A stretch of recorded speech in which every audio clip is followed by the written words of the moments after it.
Os dois, na verdade. Gravação iniciada, presidente.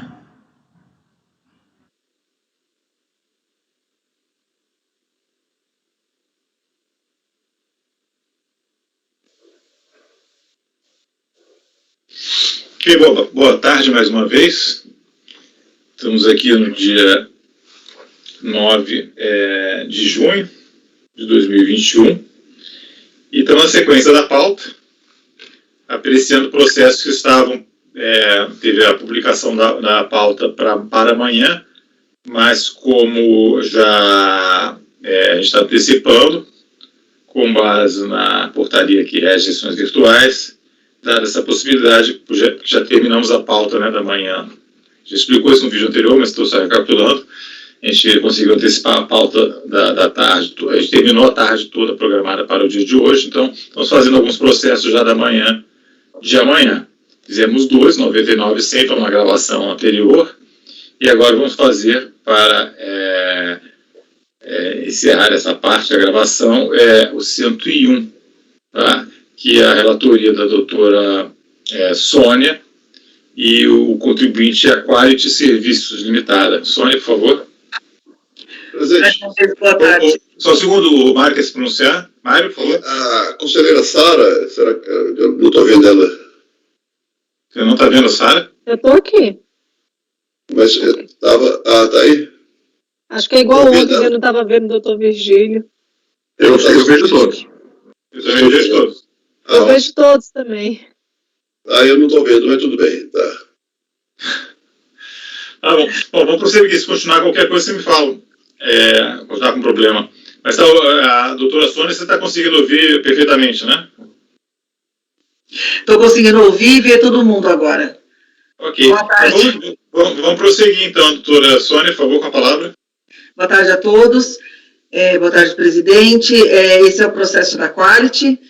É um recurso voluntário interposto contra um acórdão proferido pela 8ª turma de julgamento da Delegacia de Belo Horizonte, que manteve parcialmente o lançamento, em razão da empresa ter deixado de recolher as contribuições devidas pela empresa, correspondentes à parte destinada a terceiros, incidentes sobre salários e remunerações pagos a segurados e empregados, e por ter a empresa apresentado o GFIP com incorreção no campo destinado ao enquadramento simples, que deveria ser não optante. Na realidade, essa empresa ela foi excluída do Simples num outro procedimento e, por conta disso, ela teve esses lançamentos. Eu trago aqui o relatório do acórdão, onde tem os elementos também da impugnação e os argumentos da impugnação, e a ementa, né, o colegiado de primeira instância manteve parcialmente a autuação em acórdão proferido com a seguinte ementa, tá? Aqui a ementa do acórdão. Bom, cientificada a decisão de primeira instância, o contribuinte tempestivamente apresentou recurso voluntário, insurgindo-se contra o acórdão ao fundamento de que a autuação por contribuição a terceiros decorreu da exclusão por decisão ineficaz do Simples Nacional. Ele teve um procedimento para exclusão do Simples, ele foi notificado, né, intimado desse procedimento, ele teve a oportunidade de defesa e ele não apresentou tempestivamente impugnação lá. Ressalta que o ato de exclusão é inválido na medida em que é excluído do Simples por dívida inexistente. Isso é o que ele alega aqui. Então, ele traz aqui o exame, né, da defesa relativa à exclusão do Simples Nacional. Assinala que a decisão de primeira instância é nula, ante o indeferimento do pedido de conversão do julgamento em diligência para apurar a existência ou não de dívida no momento da exclusão no regime tributário simplificado. Pede a declaração de nulidade do acordo ou anulação do auto de infração. Bom, o recurso é tempestivo, conheço e passa ao exame das nulidades.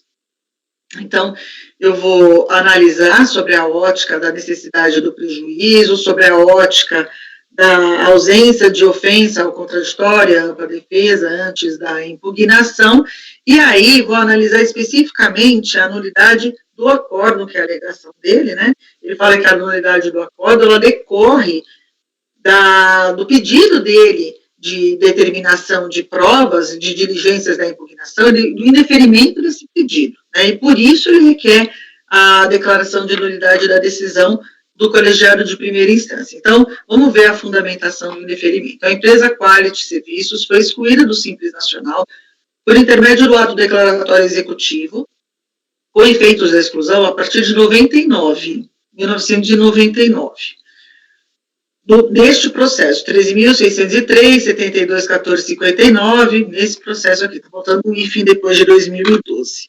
O presente lançamento foi efetivado em razão da exclusão do sujeito passivo do Simples Nacional, uma vez que a partir aí de janeiro de 2009, passou a se sujeitar às normas de tributação aplicáveis às demais pessoas jurídicas não optantes do Simples.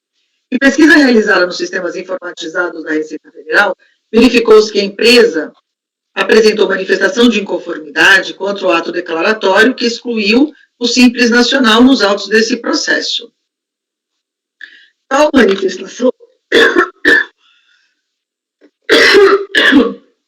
Desculpa.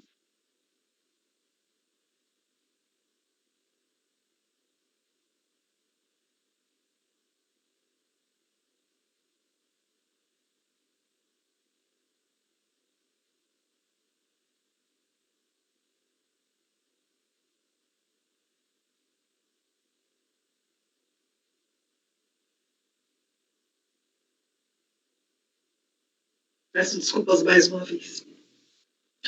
Tal manifestação de conformidade não foi conhecida por maioria de votos pela Delegacia de Belo Horizonte, que declarou intempestividade.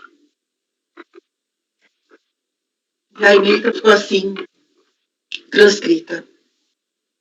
Expirado o prazo de 30 dias para contestar a exclusão do Simples Nacional, eventual petição apresentada fora do prazo não caracteriza impugnação. Não instaura a fase litigiosa do procedimento, nem comporta julgamento de primeira instância. Considerar-se-á não impugnada a matéria que não tenha sido expressamente contestada pelo impugnante. Verificou-se também que o contribuinte foi cientificado do resultado do julgamento proferido pela DRJ e que, ato contínuo, foi proposto o arquivamento dos autos.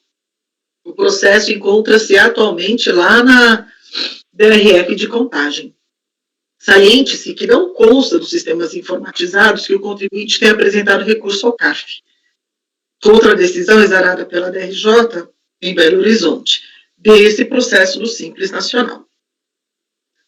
O sujeito passivo, em sua defesa, também não alega ter se insurgido contra os termos dessa decisão de intempestividade. Depreende-se, portanto, que a decisão administrativa que excluiu a empresa do Simples Nacional é definitiva.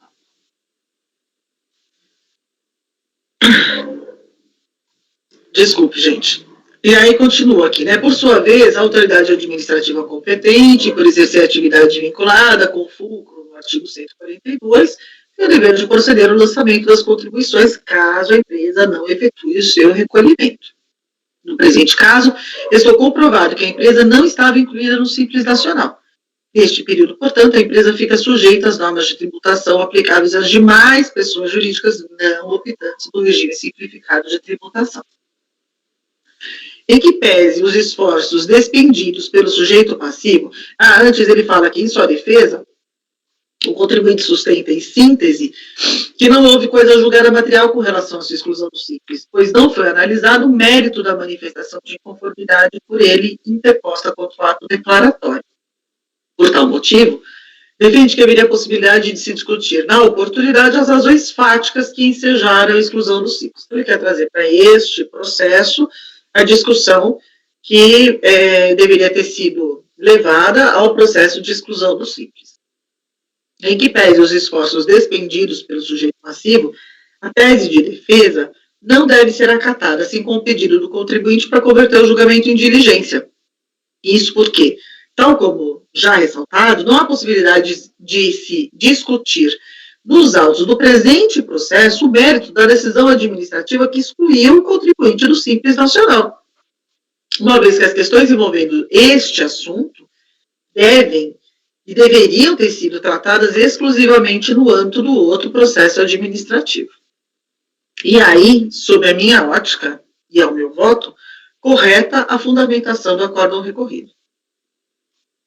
O momento oportuno para apresentação da defesa é com a impugnação, com a manifestação de inconformidade, a prova documental tem que ser levada lá, a não ser que seja que o contribuinte traga aí, né, as exceções admitidas expressamente no parágrafo 4º do artigo 16, a deficiência da defesa na apresentação de provas sob sua responsabilidade não implica a necessidade de realização de diligência, então não basta o sujeito passivo, ele tem a vontade, né, de realizar a diligência, ele tem que comprovar a situação. Então, alegar que a decisão de exclusão do simples é inválida não é suficiente para ensejar a revisão administrativa daquele procedimento neste procedimento fiscal. Então, se ele acha que a decisão do simples é inválida, sob a minha ótica, caberia a ele discutir isso administrativamente no procedimento de exclusão do simples, se ele foi apartado, ou então depois entrar com pedido de revisão da decisão, caso aconteça uma situação extraordinária, mas não trazer para este processo, até imagino que o conselheiro Mário talvez discorde, mas não trazer para este processo essa discussão. Então, alegar que a decisão de exclusão do simples é inválida não é suficiente para ensejar a revisão administrativa da exclusão do simples neste processo administrativo fiscal. Do outro lado, é preciso considerar entendimento que a administração tributária pode reconhecer de ofício da nulidade. Eu coloquei isso porque eu já fiz isso em outros julgados aqui, eu não sei se vocês se recordam, na primeira ou segunda sessão que eu participei, considerando, apesar, né, de eu entender que não é possível trazer a discussão do simples para cá, considerando que eventual vício ensejador de nulidade nesse procedimento do simples pode atingir indiretamente essa autuação, e calcado aqui nas súmulas do STF, na súmula 346 e 473, eu faço a colocação de que a gente poderia, né, anular, a administração pode anular os seus atos a qualquer momento, mas realmente, nesses autos, não há mínimos elementos de prova de vício no procedimento de exclusão do simples. É fato que ele não trouxe, ele fala que o simples foi excluído indevidamente, mas ele não traz provas de que o simples foi excluído indevidamente, ele não traz provas de que houve vício lá no outro procedimento. E, de fato, ele perdeu o prazo lá, a manifestação de conformidade dele foi intempestiva, ele podia ter discutido e ele não discutiu. Ele deixou e nem ocorreu para o CAF.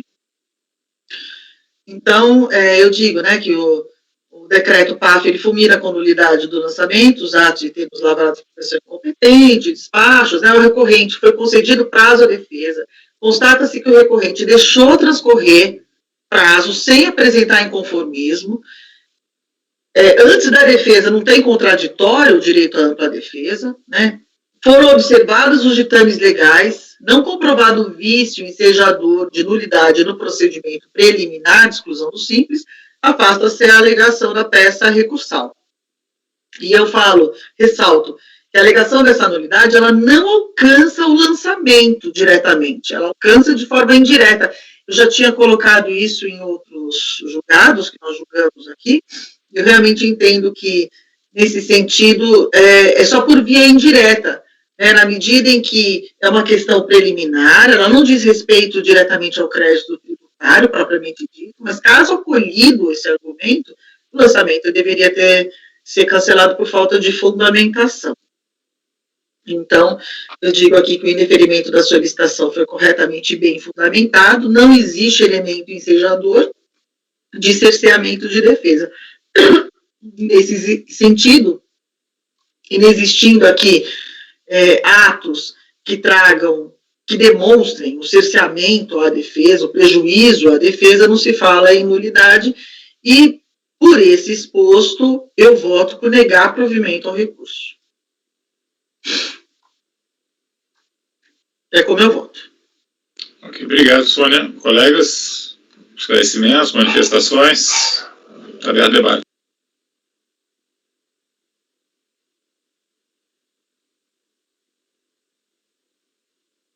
Mário, com a palavra, como vota?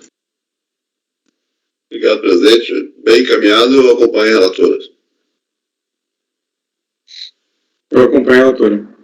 Eu acompanho também. Eu também acompanho. Também acompanho com a relatora. Também com a relatora, então o item 101 ficou negar provimento ao recurso, e aí a gente encerra, vamos encerrar essa gravação, né, conforme, porque o resto dos processos da manhã, de amanhã, que ficaram ainda por julgar, são processos para os quais tem uma previsão de sustentação oral, e o patrono comparecerá, né, na data agendada 9 da manhã para fazer a sustentação, quer dizer, deverá comparecer, né? Então a gente vai ter que interromper a gravação relativa a essa sessão do dia 10 do mês pela manhã nesse momento. Rony, antes de interromper, só lembrando que eu tinha colocado no dispositivo negar provimento, e lá em cima eu tinha, na folha de rosto do acórdão, estava lá em conhecer parcialmente, etc., alegações, aquilo estava errado, tá? É só negar provimento mesmo, eu já excluí. Então, vocês considerem isso na minuta que está com vocês.